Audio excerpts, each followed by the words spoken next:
एक छोटा सा मंत्र और शुरू होती है मौत का खेल, जिसका नाम है मंत्रा सुरगुना। कहानी की शुरुआत होती है एक बेहद हॉरर सीन से। एक आदमी अपनी ही टांग में चाकू घोंप रहा होता है। दर्द से तड़पते हुए वह एक पुरानी झोपड़ी की तरफ बढ़ता है। तभी उसकी बेटी तंत्री उसके पैर पकड़कर रोती हुई उसे रोकने की कोशिश करती है। वह उससे विनती करती है, ऐसा मत करो प्लीज, ऐसा मत करो। लेकिन वह आदमी नहीं रुकता।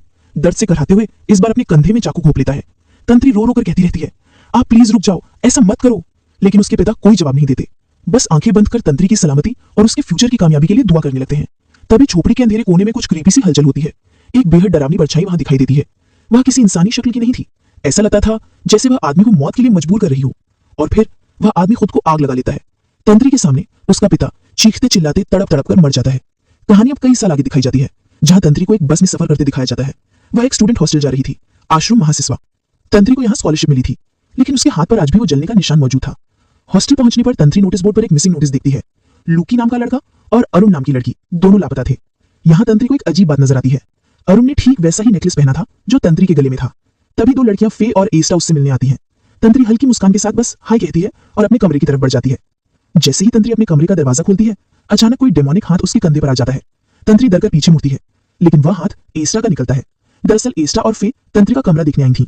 दोनों उससे दोस्ती करने की कोशिश करती हैं, लेकिन एस्टा के चेहरे पर अजीब सा डर और बेचैनी साफ नजर आती है। उनके जाने के बाद तंत्री कमरे के अंदर जाती है। वहां उसे एक पुरानी फोटोग्राफ मिलती है। उस फोटो में 5 लोग थे, एस्टा, फे, लूकी, अरुण और लेजा। लेकिन सबसे डरावनी बात यह थी कि फोटो के पीछे किसी ने लिख रखा था, आई हेट यू। तभी तंत्री के हाथ से वह फोटो अचानक फिसलकर बेड के नीचे चली जाती है। वह नीचे झुककर फोटो उठाने जाती है, लेकिन जैसे ही उसकी नजर बेड की दूसरी तरफ पड़ती है, उसका दिल कांप जाता है। वहां एक डरावनी अजीब सी एंटिटी बैठी थी, पर अगले ही पल वह परछाई वहां से गायब हो जाती है। इधर एस्टा को अपने अंकल जमाल के कुछ मैसेज आते हैं। तभी अचानक उसके कमरे में एक अजीब सी फुसफुसाहट गूंजती है। डर के मारे जब वह शीशे की तरफ देखती है, उसके होश उड़ जाते हैं, क्योंकि शीशे में वह खुद को देखती है जो अपने ही गले को काट रही थी। अगली सुबह तंत्री फे और एस्टा से पूछती है, क्या तुम्हें भी लगता है इस हॉस्टल में कुछ गड़बड़ है, क्योंकि यहाँ कुछ अजीब अजीब चीजें दिख रही हैं। कहीं यहाँ पहले कोई अनहोनी तो नहीं हुई थी। तभी फे और एस्टा एक दूसरे की तरफ डरते हुए दिखती हैं। एस्टा कहती है, अरुण हमारी ही फ्रेंड थी, एक दिन उसके डैड उसे लेने आए, वो गई और फिर कभी वापस नहीं आई।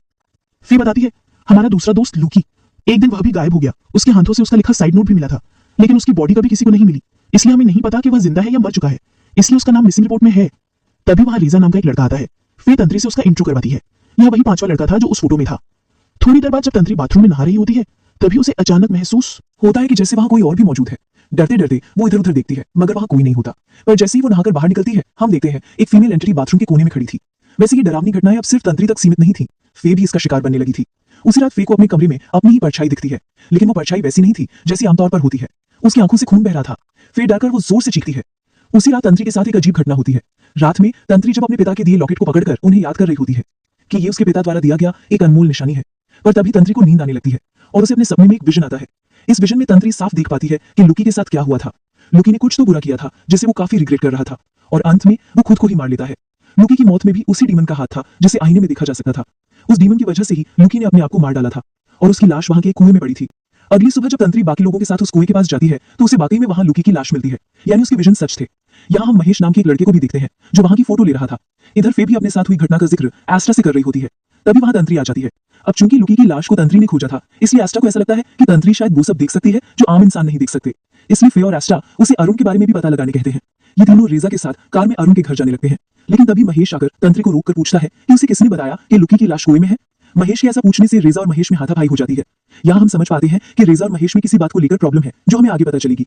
अरुण के घर आने पर तंत्री को अरुण के दरवाजे के ग्लास में एक घोंसली रिफ्लेक्शन दिख रहा है, जिससे डरकर तंत्री ग्लास तोड़ देती है और अपने आप को चोटल कर लेती है। खैर जल्दी एस्टा को घर के अंदर जाने का रास्ता मिल जाता है। जैसे वो अंदर जाते हैं, उन्हें एक बात अजीब लगती है। अरुण के घर का सामान बिखरा पड़ा था, यानी कोई उनसे पहले ही यहाँ आ चुका था।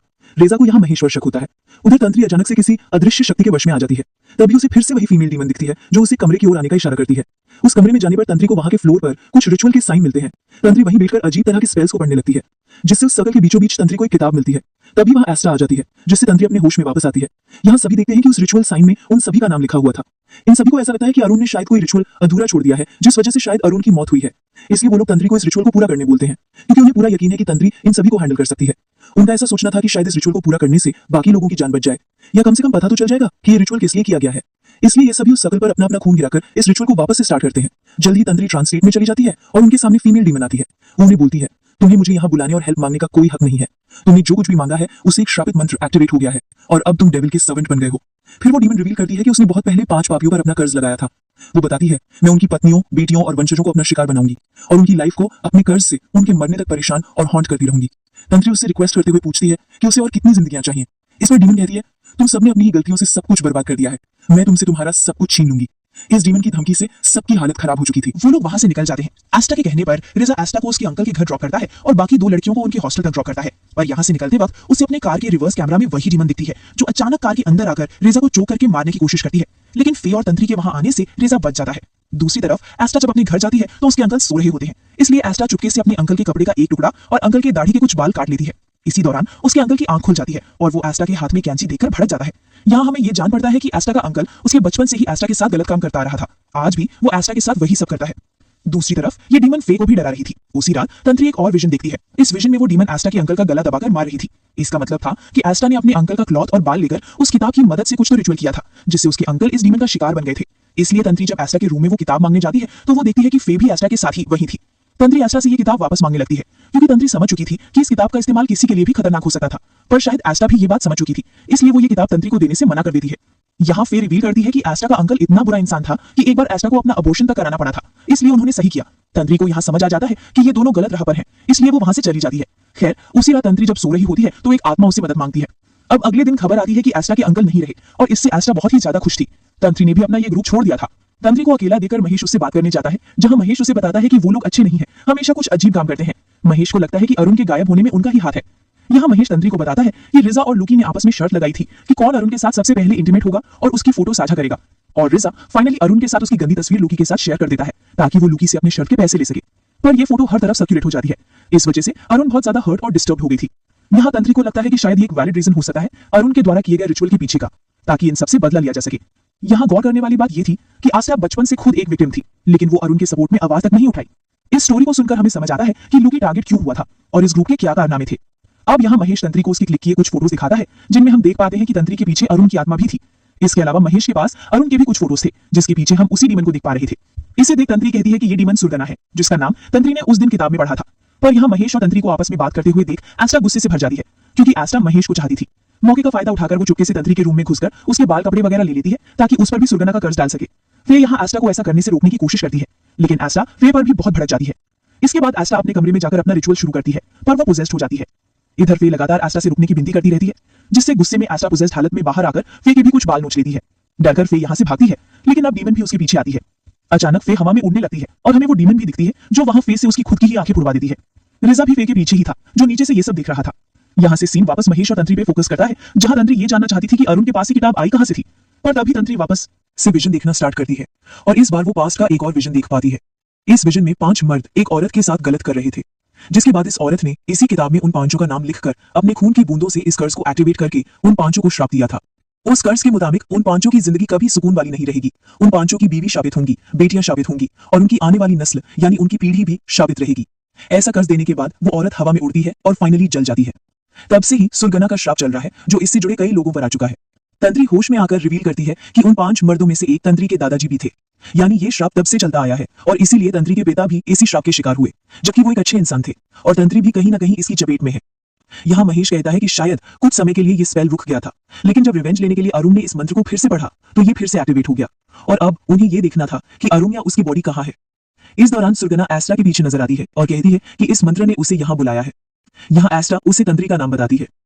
फिर हम तंत्री और महेश को अरुण के घर में देखते हैं। जब महेश अंदर इन्वेस्टिगेट करने जाता है तो हम सुरगना को तंत्री के पीछे देखते हैं, लेकिन जब तंत्री पलट कर देखती है तो वहां कोई नहीं होता। हम देखते हैं कि सुरगना उस पर अटैक करने की कोशिश तो कर रही होती है, लेकिन कोई अनसीन फोर्स उसे प्रोटेक्ट कर रहा होता है। उसी वक्त महेश वापस आता है और तंत्री को रियलाइज होता है कि सुरगना आसपास ही है और उसका नेकलेस उसे प्रोटेक्ट कर रहा है। तभी अचानक से विंडो ग्लास टूट जाते हैं, जिससे महेश जमीन पर गिर जाता है। तंत्री उसे उठाने की कोशिश करती है, लेकिन उसके गले में एक शीशे का टुकड़ा घुस जाने के कारण वो बेहोश हो चुका था। तभी तंत्री को अरुण की आवाज सुनाई देती है, जो हेल्प के लिए पुकार रही थी। अरुण की आत्मा उसे रूम की तरफ इशारा करती है। तंत्री उसके पीछे जाती है, लेकिन अचानक तंत्री अरुण के पास के घर में ट्रांसपोर्ट हो जाती है, जहां उसे अरुण एक रिचुअल परफॉर्म करते हुए दिखाई देती है। लेकिन उसके पिता उसे ऐसा करने से रोक रहे होते हैं और उसे रिचुअल पूरा नहीं करने देते। वो उसे एक दूसरे रूम में बांध देते हैं और माफी मांगते हुए कहते हैं कि उन्हें ये करना पड़ रहा है ताकि अरुण अपने आप को नुकसान न पहुंचाए। लेकिन अचानक सुरगना का मंत्र उस रूम में गूंजने लगता है और वो अरुण के पिता को हवा में उठा लेती है और उन्हें छत पर पटक देती है, जिससे वो मारे जाते हैं। जब उनका खून टपकता है तो अरुण उसे पीने लगती है, जिससे वो पूरी तरह पजेस्ट हो जाती है। तंत्री वापस से अपने होश में आती है तो ये देखकर चौंक जाती है कि अरुण की बॉडी जिंदा तो थी, लेकिन शायद उसकी आत्मा अलग वर्ल्ड में कैद थी। तभी अरुण बार बार तंत्री से मदद मांग रही थी, तंत्री तुरंत उसे फ्री करने की कोशिश करती है, लेकिन तभी एस्टा वहां महेश के गले पर चाकू रखते हुए आती है। तंत्री यहाँ एस्टा को इस पोजेस्ड हालत से बाहर निकालने की कोशिश करती है और कहती है कि उसे पता है कि वो महेश को नुकसान नहीं पहुंचा सकती क्योंकि वो उससे प्यार करती है। लेकिन तंत्री के महेश को बचाने के एफर्ट्स के बावजूद एस्टा महेश को मार देती है और सुरगना इस बार एस्टा को भी मजबूर करती है कि एस्टा अपने हाथों से अपना गला काट ले, जिससे उसकी डेथ हो जाती है। इसके बाद सुरगना अरुण की बॉडी को पोजेस्ट कर लेती है और उसके हाथ पैर में बंधी जंजीर तोड़ देती है। फिर वो तंत्री को वार्न करती है कि अगर उसने अपने वंशजों के जरिए इस कर्ज को तोड़ने की कोशिश की तो वो फिर से उस कर्ज को एक्टिवेट रखेगी जब तक वो फिर से अकेली ना हो जाए और उससे दया की भीख न मांगने लग जाए। तंत्री कांपते हुए एस्टा का लाया हुआ चाकू उठाती है और उसे अरुण के दिल में उतार देती है।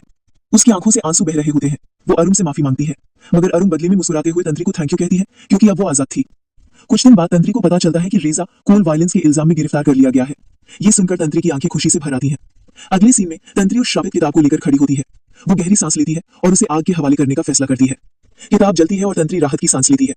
इधर फे अब एक साइकियाट्रिक हॉस्पिटल में है क्योंकि उसने खुद को ही नुकसान पहुंचाया था। उसकी हालत अब बिगड़ चुकी है। तभी उसके कानों में वही डरावना मंत्र गूंजने लगता है। वो चीखने लगती है, उसकी आंखों से खून टपकने लगता है और वो वहीं मारी जाती है।